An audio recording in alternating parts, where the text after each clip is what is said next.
Il s'agit pour notre pays de construire un système national de protection sociale inclusif et solidement ancré dans les lois et dans la culture nationale, accessible à tous les Sénégalais, qui s'attaquent et empêchent efficacement la pauvreté et la montée des inégalités, en contribuant au développement humain, à l'emploi, à la croissance économique inclusive. À la lumière de cette clarification, mise en œuvre de la stratégie nationale de protection sociale, à la réactualisation de laquelle l'UAL était étroitement associée. Vous avez parlé, dans les termes de référence, de régulation des tensions sociales, de lutte contre la pauvreté et les inégalités sociales. Comme vous le savez, les collectivités territoriales sont le lieu d'expression et de manifestation de tous ces fléaux de l'épanouissement équitable des populations, c'est-à-dire que la mise en place de programmes et projets de protection sociale visant l'autonomisation des indigents et autres groupes vulnérables sera salutaire et bien accueillie par les élus que nous sommes ainsi que les associations fêtières. Il s'agit, de manière globale, de construire des collectivités locales viables, compétitives et porteuses de développement durable. Cependant, ces finalités ne pourront être atteintes sans une prise en charge équitable des besoins essentiels de l'ensemble des catégories de la population et des acteurs du développement local. La carte d'égalité des chances initiée à ce titre constitue un signal fort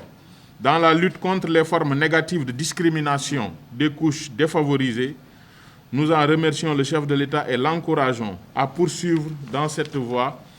Je réitère ici l'engagement des élus locaux à accompagner ces différentes politiques et à contribuer efficacement à l'élaboration et la mise en œuvre des différentes réformes qui les interpellent directement. Notre accompagnement devra être visible particulièrement dans le fonctionnement des structures sanitaires et sociales au niveau local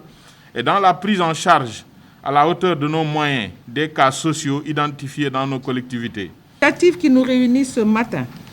et qui s'inscrit dans le champ du cadre harmonisé de suivi-évaluation des politiques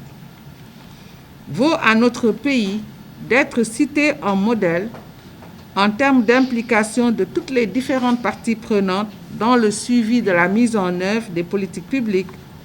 en matière de protection sociale. Une telle démarche inclusive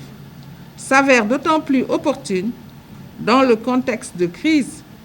que nous impose la pandémie de la COVID-19. Très tôt, bien avant la pandémie, à travers le registre national unique, en s'attelant d'une part à contribuer à une bonne mise en œuvre du programme de résilience économique et sociale qui a notamment permis de distribuer des denrées alimentaires à 1 100 000 ménages les plus touchés. D'autre part, à limiter les coûts de ce ciblage des populations les plus vulnérables pour d'autres éventuels projets et programmes qui en auront besoin. Toutefois, la contribution de la DGPSN est encore fortement attendue dans la mise en œuvre du plan d'action prioritaire ajusté et accéléré qui a prévu d'améliorer la protection sociale et la solidarité avec les groupes vulnérables. Nous ne pourrons y parvenir qu'en inscrivant les actions des différents programmes sociaux dans une parfaite complémentarité et dans une approche intégrant l'équité territoriale, le dialogue et la concertation devront être de mise pour que les partitions de chacune des parties prenantes convergent vers une synergie, seul gage de résultats probants.